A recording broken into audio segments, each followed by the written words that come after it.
Kanye Reynolds was born in Iowa in 1891.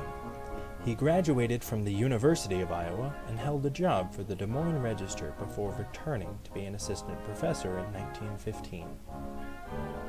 When the United States entered World War I, however, he left the university behind in order to enlist in the military. Stationed in France, he worked primarily with military intelligence and the press section. Popular at the time was the Soldier newspaper.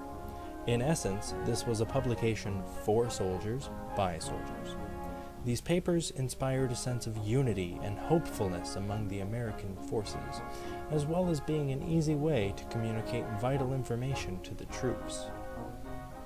This particular clipping is about a change in the process of packages being sent to the troops.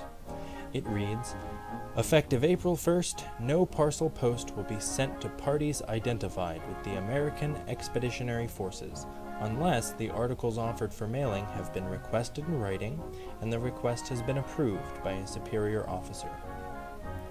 This was a move made by the military for many reasons, the most obvious of which being that they needed to save space for more important things, such as wheat and soldiers.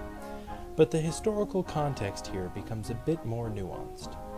The Allies knew that the Germans were going to attack, but they had no idea where an attack would take place or how large of an assault it would be.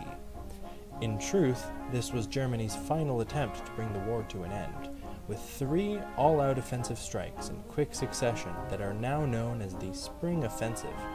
This was the largest German breakthrough in the 3 years of war thus far, and began on March 21st, less than 2 weeks before this was published.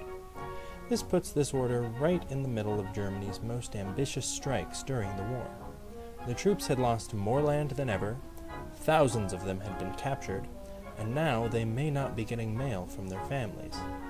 Obviously, this put morale in a very difficult position, and the news about packages had to be delivered very carefully to not cause too much distress among the soldiers.